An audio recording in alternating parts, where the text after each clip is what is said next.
documentary Sinovi Burje, which would be Figli del Bora, Italian, is telling a story about the last autonomous dog breed that we still preserved in Slovenia, which is Carso shepherd dogs. And also it has a documentary parallel that is following the story of Slovenian most famous wolf slouts that kind of end his journey here in Lesenia. The whole idea to make a film came from the Carso shepherd breeders who came to me and say, look, there are only approximately 800 dogs of the Carso shepherd breed still living, so maybe the dog won't exist in 10 or 20 years anymore. And then I said, okay, but just the dog topic, that is a kind of story for just the dog lovers. But then it came out, I made a little research. I've seen in Slovenia we have 2 million residents and we have almost 300,000 dogs, which means every sixth Slovenian has something to do with a dog, which means every second family has a dog. So the dog topic turned out to be very good. On the other hand, there was the forest department of Slovenia who started to reintroduce the shepherd dogs and retrain them to become shepherds again, because there was no need for shepherd dogs in the last 50 years, let's say.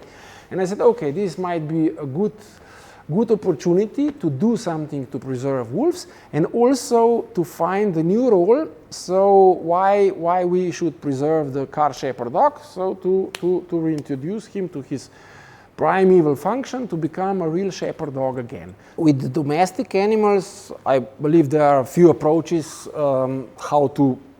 how they can successfully perform in the film. So one would be training, but in this case, when you start with very young dog and you want to follow him while he grows, the training was not a really good solution. So I think the decisive was that we really found also a good human characters. Because first of all, Emil, the breeder, he is a person that is raising the dogs and training the shepherd dogs for 35 years. So the animals are really attached to him, so he's really very skilled to work with animals, and then through such a person then you get the right responses from the animals.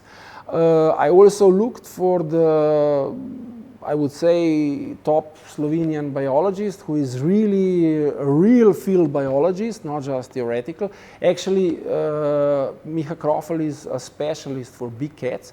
He spends every year 2 or 3 months in Africa, so he's catching the leopards and cheetahs and put the collars on and doing the research with big cats. So the wolves, the bears and the bobcats are a kind of rehearsal for him. Although he's young, he has 20 years of experience with wolves, and I said if anyone can introduce us to the world of wolf, this is Dr. Miha Čelar. The first thing I would like is to get the idea that the coexistence is very possible. So in this case, I mean the coexistence between the wild animals and the domestic animals. So in this case, between the peasants, the herders, and the wild beasts, the bear, the wolf, and the bobcat. If I want to do something for these 100 wolves that still remain in Slovenia, I must, in a way, address half of Slovenian nation who are dog lovers and kind of secretly create a story that the dog and the wolf are actually very, very similar. So then if you love a dog, eventually you are going to accept the wolf.